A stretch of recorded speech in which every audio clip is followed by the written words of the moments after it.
Bonjour, dans cette vidéo, on va voir les 6 étapes clés pour réussir une démarche RSE, une stratégie RSE, comment la mettre en place et comment avancer au maximum avec ça pour créer de la valeur dans l'entreprise. Et on est aujourd'hui avec Jean-Baptiste Cotenceau, qui est donc directeur général de la société Sustainable Metrics.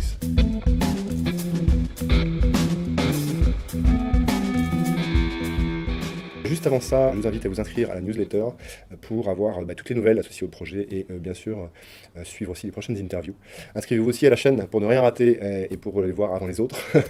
Et ceci étant dit, eh bien, pourquoi est-ce que c'est vraiment intéressant de réussir sa stratégie RSE et d'en identifier bien les différentes étapes? La première raison qui est bassement financière, c'est qu'on est 13% plus performant que les entreprises qui ne s'occupent pas de RSE. Ça, c'est une étude de France Stratégie qui s'occupe de ça. Donc allez-y, vous avez des économies financières, de compte de résultats, de bilan. La création de valeur. Création de valeur, exactement. La création de valeur, je ne rentre pas dans le détail, mais qui est financière, mais qui peut être création de valeur environnementale, sociale.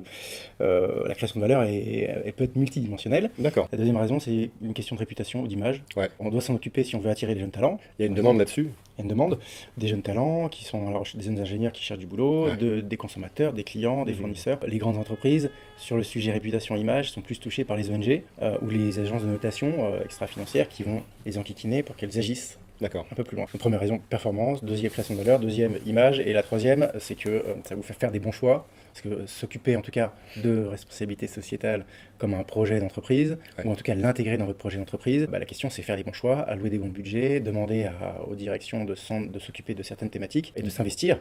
Et donc gagner du temps au final. Gagner du temps, de l'argent et il faut gagner en crédibilité aussi. Maintenant, alors les 6 points clés de la réussite dans cette voie-là, on va commencer par le premier, qui serait donc la sélection des enjeux du périmètre, c'est quelque chose comme ça?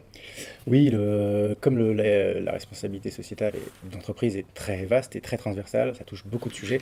On a des sujets environnementaux, de ressources humaines, des sujets d'éthique, de gouvernance. Il y a évidemment plusieurs manières d'y aller, mais une des bonnes manières, c'est de lister tous ces enjeux pour essayer de les comprendre et de les classer. Donc on a un premier sujet, de lister ces enjeux, qui sont bien connus, on peut arriver vite à une cinquantaine, de les lister. Le deuxième pas, ça va être d'identifier les parties prenantes, avec qui on va travailler en fait dans l'écosystème de l'entreprise, on peut dire. Quels sont tous les partenaires, ou en tout cas les entités, qui sont dans votre sphère d'influence? Pareil, se faire une liste de parties prenantes, qui peut aller de votre chaîne amont, des fournisseurs, des sous-traitants, votre chaîne aval, vos clients, vos consommateurs, si vous avez des consommateurs, aussi, vos prospects, oui.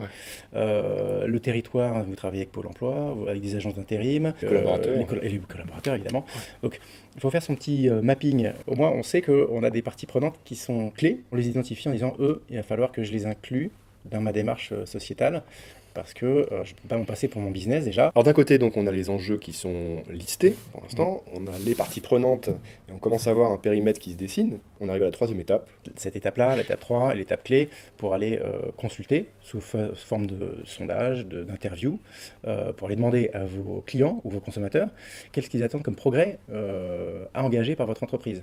Vous êtes dans l'agroalimentaire, le bien-être animal est un sujet clé pour les consommateurs qui est naissant depuis peu, mais en tout cas, le sujet bien-être animal va peut-être ressortir comme prioritaire, alors que pour votre business, ce n'était pas forcément un enjeu prioritaire. Par contre, vos consommateurs vont le flaguer très fort.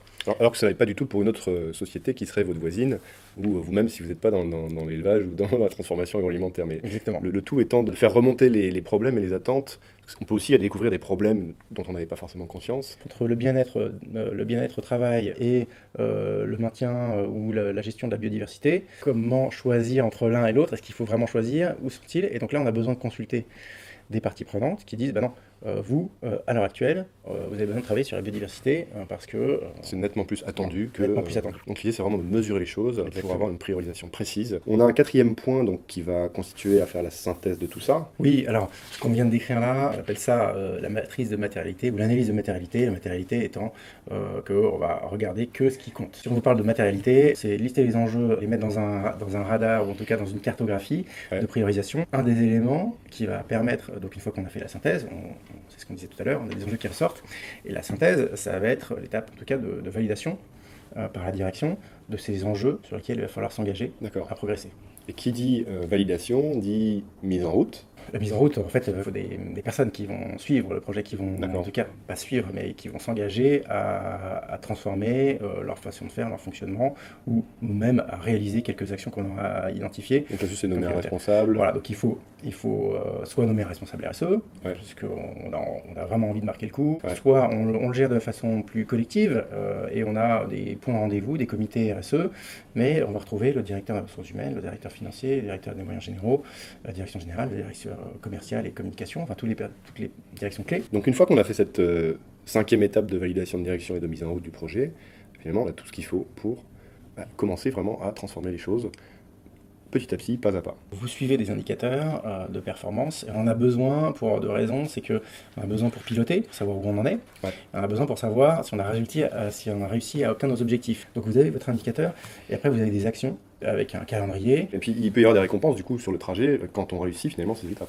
Oui, alors il y a même des entreprises, alors c'est pour les entreprises qui fixent des primes, en tout cas qui allouent des primes si les D'accord. objectifs de responsabilité sociétale sont atteints. Alors les 6 étapes clés donc, pour vraiment réussir votre démarche RSE et l'inscrire dans le temps, ce serait donc en premier lieu, on avait parlé de la sélection des enjeux. Sélection des enjeux prioritaires, tout à fait, qu'ils soient sociaux, environnementaux, sociétaux, de gouvernance. Voilà.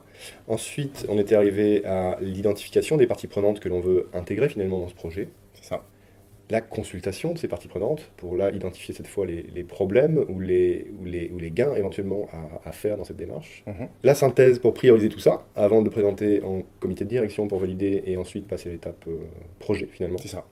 Identifier les acteurs clés qui vont pouvoir porter ces projets. Les sponsors internes, etc. Finalement, inscrire tout ça dans une 6e étape, dans un véritable suivi, avec finalement une idée d'amélioration continue, parce que ça ne se fait pas instantanément non plus. Merci pour ces 6 étapes clés. Si vous voulez en savoir plus, n'hésitez pas à contacter Jean-Baptiste Cotenceau et sa société Sustainable Metrics. N'hésitez pas à commenter la vidéo, je serais ravi de pouvoir transmettre aussi des choses ou des questions que vous pourriez avoir. N'hésitez pas aussi à vous inscrire à la newsletter pour en savoir plus sur tous ces sujets-là et sur les nouvelles du projet. Et à la chaîne YouTube pour recevoir les prochaines interviews.